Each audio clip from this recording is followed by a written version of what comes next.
The Bloodline story closed one chapter, but it looks like several new chapters just opened up. So we'll take a look at everything new that happened from Elimination Chamber. So the Elimination Chamber event is always special because it's the only time of the year that we see WWE's Elimination Chamber structure.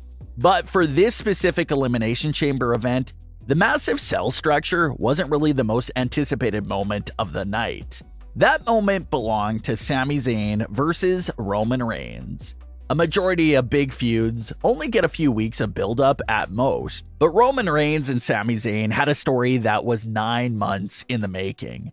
It's rare to see such a long story and build-up like that, so that alone made it something special. But on top of that, Elimination Chamber was taking place in Sami Zayn's hometown of Montreal, Canada, which also was the first time that a special premium live event was taking place in this arena in several decades. So the long build-up, along with the hometown crowd coming into play, just built up this rare atmosphere. A lot of fans were comparing it to two big matches in recent WWE history. And those two matches are John Cena versus CM Punk from Money in the Bank 2011, and John Cena versus RVD from One Night Stand 2006. Both of those matches featured the biggest one-sided crowds that WWE has seen in history of the company. The crowds weren't split down the middle at all. The entire crowd supported one superstar and hated whoever they were going against. So this match fell right into that category, just a monster reaction for Sami Zayn, and not a single soul in the building wanted to see any success at all for Roman Reigns. So it was a special moment and a special crowd reaction.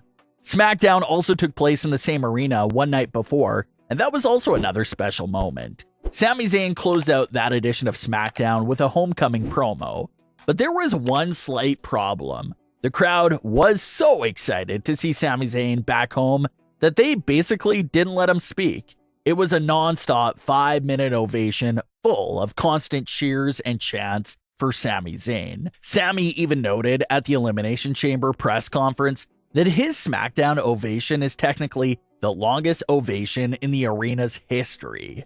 So Sami Zayn says he had a lot to say in that promo. He wanted to touch on the self-doubt issues and the conversation he had with Cody Rhodes.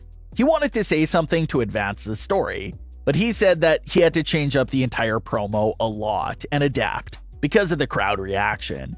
He said that he wasn't going to cut them off, so he let them cheer for those 5 minutes and readjusted his promo and just fed off their energy for it.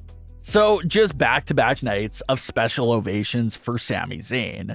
But getting back to the match and the main story, Roman Reigns used one of his classic tactics of talking to Sami Zayn during the match and explaining to him all this is all his fault. Roman Reigns even took it up another level of exchanging words with Sami's wife, who was sitting at ringside. Sami's wife responded to Roman by implying that he was wrong about what he was saying and how Sami Zayn did truly love him. So it was a quick moment towards the start of the match, but it's little things like Roman's conversation with Sami's wife that makes this story even more personal, and truly does paint Roman as this ultimate heartless villain. Then we get to the moment of the referee going down, and as everyone knows, the second the ref goes down is usually when chaos happens. So Jimmy Uso comes out and super kicks Sami Zayn multiple times, and then puts Roman on top of Sami. Jimmy thinks it's enough, but Sami manages to kick out. Jimmy coming out with these actions just speaks volumes about where his character stands right now.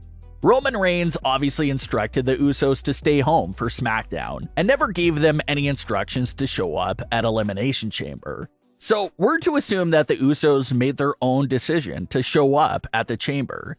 Jimmy Uso was starting to get on the hot seat with Roman after Roman knew about Jimmy's lie to Paul Heyman.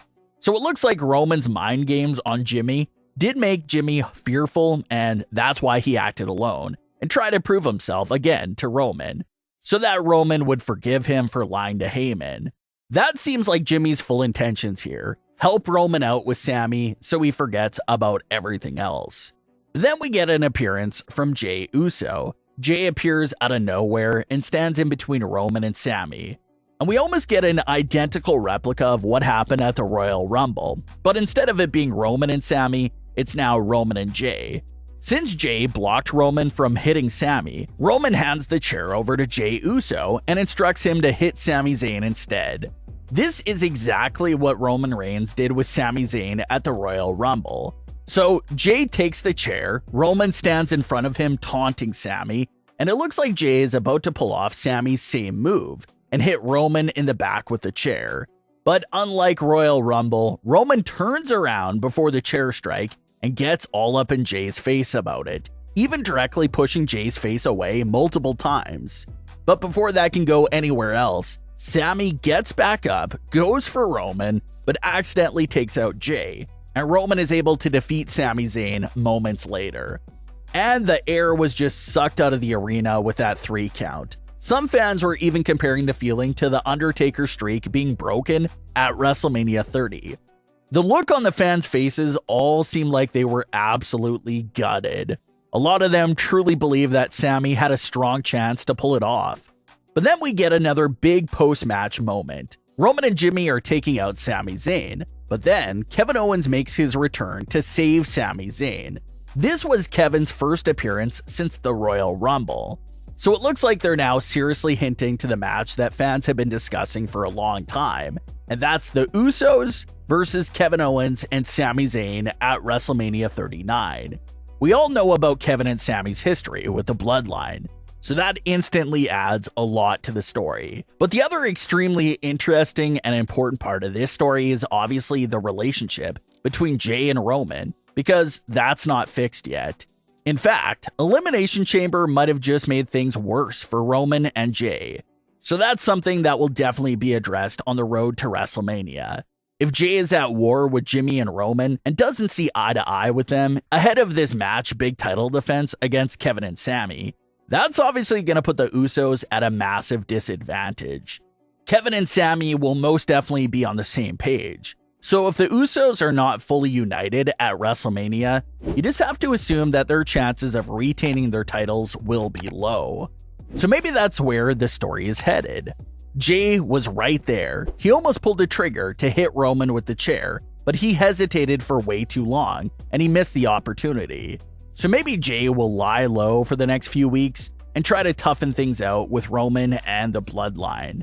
But if they do end up losing those tag team titles, maybe Jey will look at it as a blessing because the shackles will finally be off. He no longer has to be tied down to being there and defending the tag team titles. If they lose those titles and he's still not on the same page with Jimmy and Roman, Jey could start his process right there to just walk away from the Bloodline. There'll be no more tag team titles, no more obligations in his eyes to continue and tolerate Roman's nonsense.